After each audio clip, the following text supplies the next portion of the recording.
ನಾವು ಮುದ್ದೇಬಿಹಾಳ ತಾಲೂಕಿಂದ ನಾವು ಎಷ್ಟು ಕಷ್ಟ ಪಟ್ಕೊಂಡು ಬಂದೀವಣ್ಣ ನಮಗ್ ಗೊತ್ತಾ. ಪೇಪರ್ಸ್ಗೆ ಕ್ವಶನ್ ಪೇಪರ್ ಗೆ ಈ ಸಮಯ ತಿಕೋಟ ಪೊಲೀಸ್ ಪರೀಕ್ಷೆಯಲ್ಲಿ ಗೊಂದಲ. ನಮಸ್ಕಾರ ಸ್ನೇಹಿತರೆ, ಇಂದು ನಡೆದ ಕರ್ನಾಟಕ ಸಿವಿಲ್ ಪೊಲೀಸ್ ಕಾನ್ಸ್ಟೇಬಲ್ ಪರೀಕ್ಷೆಯಲ್ಲಿ ವಿಜಯಪುರ ಜಿಲ್ಲೆಯ ತಿಕೋಟ ಪರೀಕ್ಷಾ ಕೇಂದ್ರದಲ್ಲಿ ಗೊಂದಲ ಉಂಟಾಗಿದೆ. ಪರೀಕ್ಷೆ ರದ್ದಾಗಿದೆಯೇ? ಸಂಪೂರ್ಣ ಮಾಹಿತಿ ಈ ವಿಡಿಯೋದಲ್ಲಿ ತಿಳಿಯೋಣ. ವಿಡಿಯೋ ಕೊನೆ ತನಕ ನೋಡಿ.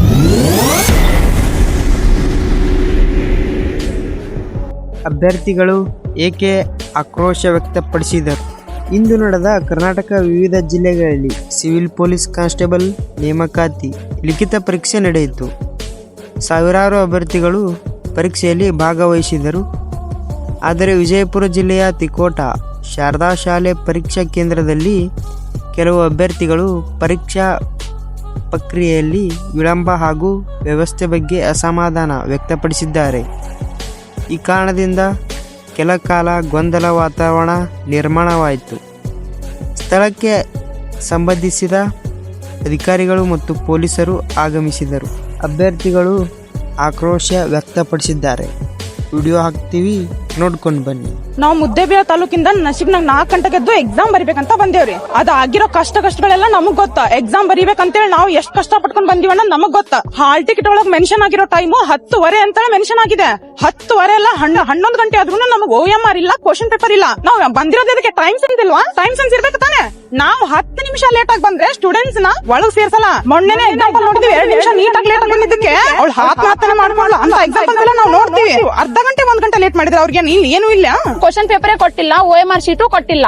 ಮತ್ತೆ ಬಾಜು ಬ್ಲಾಕ್ ಅಲ್ಲಿ OMR ಶೀಟ್ ಕೊಟ್ಟಿದ್ದಾರೆ ಸ್ವಲ್ಪ ಜನಗೆ ಕ್ವಶನ್ ಪೇಪರ್ ಕೊಟ್ಟಿದ್ದಾರೆ. ನಮ್ ಬ್ಲಾಕ್ 7 ಬ್ಲಾಕ್ ಕೊಟ್ಟಿಲ್ಲ. ನಂಗೆ ಕ್ವಶನ್ ಪೇಪರ್ ಕೊಟ್ಟಿಲ್ಲ, OMR ಶೀಟು ಕೊಟ್ಟಿಲ್ಲ. SP ಸರ್ ಲಾಟ್ರಿ ಚಾರ್ಜ್ ಮಾಡ್ತಿದ್ದಾರೆ. SP ಸರ್ ಹಿಟ್ ಬರುತ್ತೆ, ಹೊಟ್ಟೆ ಉರಿಯುತ್ತೆ ಸರ್. ತಂದೆ ತಾಯಿ ಕಷ್ಟಪಟ್ಟು ಓದ್ತಿದ್ದಾರೆ. ರೂಮ್ ಬಾಡಿಗೆ ಆಗ್ಲಿ ಕೋಚಿಂಗ್ ಫೀ ಆಗ್ಲಿ ಮೆಸ್ಸಿಗಾಗ್ಲಿ ಎಲ್ಲದಕ್ಕೂ ಖರ್ಚು ಮಾಡಿದ್ದಾರೆ. ಬೆಳಗ್ಗೆಯಿಂದ ಬಂದಿದ್ದೀವಿ, ಅದಕ್ಕೆ ನಮ್ಗೆ ನ್ಯಾಯ ಬೇಕು ಸರ್. ಎಲ್ಲಾರು ಯಾವ ಊರ್ದಿಂತ್ರ ಬಂದಿರ್ತಾರೆ, ಹೊಟ್ಟೆ ಕೂಳಿಲ್ಲ, ತಿನ್ನಕ್ ನೀರಿಲ್ಲ, ಏನಿದು ಮಕ್ಕೊಂದಿರ್ತಾರ ಇವರೆಲ್ಲ ಸ್ಟೂಡೆಂಟ್ಸ್. ಅದು ನಾವ್ ಏನ್ ಮಾಡ್ಬೇಕು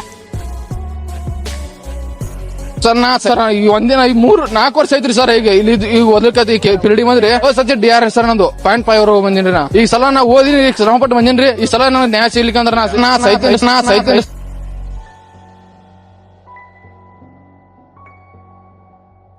ಈ ಪರೀಕ್ಷೆ ರದ್ದಾಗುತ್ತಾ ಅಥವಾ ಇಲ್ವಾ?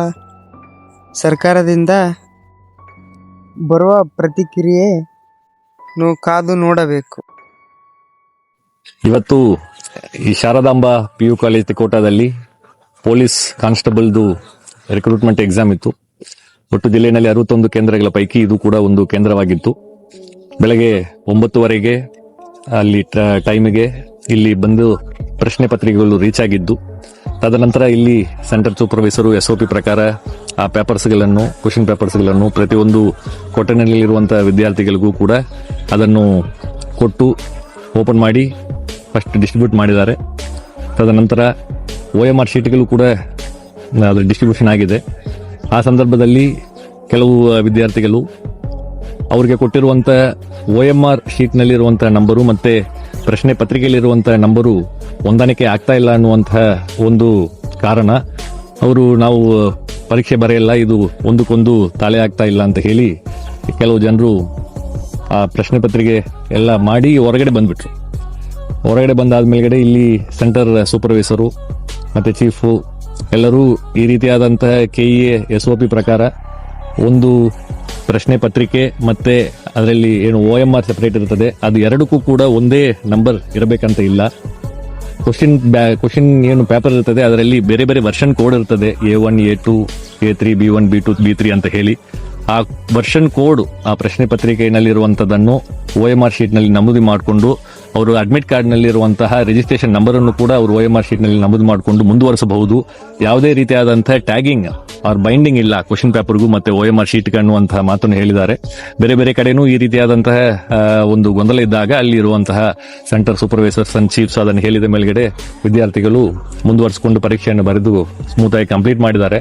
ಬಟ್ ಈ ಒಂದು ಕೇಂದ್ರದಲ್ಲಿ ಇಲ್ಲ, ನಾವು ಬರೆಯಲ್ಲ ಅಂತ ಹೇಳಿ ಕೆಲವು ವಿದ್ಯಾರ್ಥಿಗಳು ಸ್ಟಾರ್ಟಿಂಗ್ ನಲ್ಲಿ ಹೊರಗೆ ಬಂದಿದ್ರು. ಮತ್ತೆ ಅವರು ಇನ್ನು ಕೆಲವು ಜನರನ್ನು ಮತ್ತೆ ಇಲ್ಲ ಇದನ್ನ ಕಂಪ್ಲೀಟ್ ನಾವು ಇದನ್ನ ಮಾಡ್ತೇವೆ ಒಪ್ಪಲ್ಲ ಅಂತ ಹೇಳಿ ಬಂದು ಕ್ಯಾಂಪಸ್ಸು ಹೊರಗಡೆ ಹೋಗ್ಬಿಟ್ರು.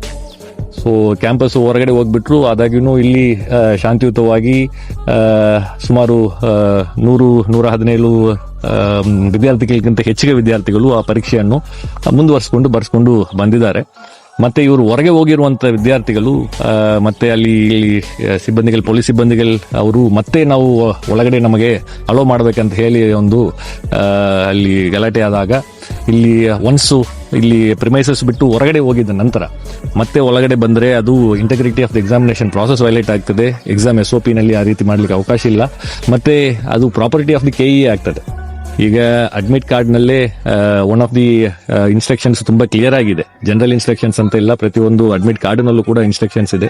ಯಾವುದೇ ಒಂದು ಕ್ವಶನ್ ಪೇಪರು ಬೇಗ ಮುಕ್ತಾಯ ಆದ್ರೂ ಕೂಡ ಕೆಲವು ಜನರೆಲ್ಲ ಒಂದು ಅರ್ಧ ತಾಸಿನಲ್ಲಿ ಮುಗಿಸ್ತಾರೆ, ಕೆಲವು ಜನರು ಒಂದು ತಾಸಿನಲ್ಲಿ ಮುಗಿಸ್ತಾರೆ. ಆದಾಗ್ಯೂ ಕೂಡ ಲಾಸ್ಟ್ ಬೆಲ್ ಆಗೋ ತನಕ ಅವರು ಸೆಂಟರ್ ನಲ್ಲೇ ಕುಳಿತು ಅದನ್ನು ಅವರು ನಮ್ಮ ಸೆಂಟರ್ ಸೂಪರ್ವೈಸರ್ಸ್ ಅಂಡ್ ಇನ್ವಿಜಿಲೇಟರ್ಸ್ಗೆ ಒಪ್ಪಿಸ್ಬಿಟ್ಟು ಹೋಗ್ಬೇಕು ಅನ್ನುವಂತಹ ಒಂದು ಸೂಚನೆ ಅದರಲ್ಲಿ ಇದೆ. ಸೊ ಎಕ್ಸಾಮ್ ಕಂಪ್ಲೀಟ್ ಆಗೋದ್ ಮುಂಚೆ ಯಾವುದೇ KE ಪ್ರಾಪರ್ಟಿಯನ್ನು ತೆಗೆದುಕೊಂಡು ಹೋಗಲಿಕ್ಕೆ ಅವಕಾಶ ಇರುವುದಿಲ್ಲ. ಆದಾಗ್ಯೂ ಹೊರಗಡೆ ಹೋಗಿದ್ದಾರೆ. ಹೊರಗಡೆ ಹೋಗಿ ಮತ್ತೆ ಇಲ್ಲಿ ಎಕ್ಸಾಮ್ ಬರಿತಾ ಇರುವಂತ ಕ್ಯಾಂಡಿಡೇಟ್ಸ್ಗಳಿಗೆ ಅವರು ಪ್ರಾಬ್ಲಮ್ ಕ್ರಿಯೇಟ್ ಮಾಡುವಂತ ರೀತಿಯಲ್ಲಿ ಮತ್ತೆ ನಾವು ಒಳಗಡೆ ಬರ್ತೇವೆ ಅಂತ ಹೇಳಿ ಸ್ವಲ್ಪ ಗೇಟ್ ನೆಲ್ಲ ಪುಷ್ ಮಾಡಿ ಗಲಾಟೆ ಆಗುವಂತ ಸಂದರ್ಭದಲ್ಲಿ ಪೊಲೀಸ್ ವಿತ್ ಮಿನಿಮಲ್ ಫೋರ್ಸ್ ಅದನ್ನು ಹ್ಯಾಂಡಲ್ ಮಾಡಿದ್ದಾರೆ. ಸೊ ಅದಾದ ನಂತರ ಎಕ್ಸಾಮ್ ಪ್ರಾಸೆಸ್ ಅವ್ರಿಗೆ ಏನು ಈ ಒಂದು ಕಮೋಷನ್ ನಿಂದ ಅವರಿಗೆ ಟೈಮ್ ಡಿಲೇ ಆಗಿದೆ, ಆ ಟೈಮ್ ಅನ್ನು ಕೂಡ KE ವತಿಯಿಂದ ಒದಗಿಸಿಕೊಟ್ಟಿದ್ದಾರೆ. ಅದರ ಪ್ರಕಾರ ಇಲ್ಲಿ ಎಕ್ಸಾಮ್ ಬರೀತಾ ಇರುವಂತಹ ಕ್ಯಾಂಡಿಡೇಟ್ಸ್ ಎಕ್ಸಾಮ್ ಪ್ರಾಸೆಸ್ ಅನ್ನು ಸಂಪೂರ್ಣಗೊಳಿಸಿ ಆ OMR ಶೀಟ್ಗಳನ್ನು SOP ಪ್ರಕಾರ ಹೀಗೆ ಸೆಂಟರ್ ಚೀಫ್ ಅಂಡ್ ಇನ್ವಿಜಿಲೇಟರ್ಗೆ ಕೊಟ್ಟಿದ್ದಾರೆ. ಅದು ಆನ್ವರ್ಡ್ ಪ್ರೋಗ್ರೆಸ್ ಮುಂದೆ KEಗೆ ಅದನ್ನು ಕಳಿಸ್ಕೊಡುವಂಥದ್ದು ಏನ್ ಪ್ರಾಸೆಸ್ ಇದೆ ಅದು ನಡೀತದೆ. Sir OMR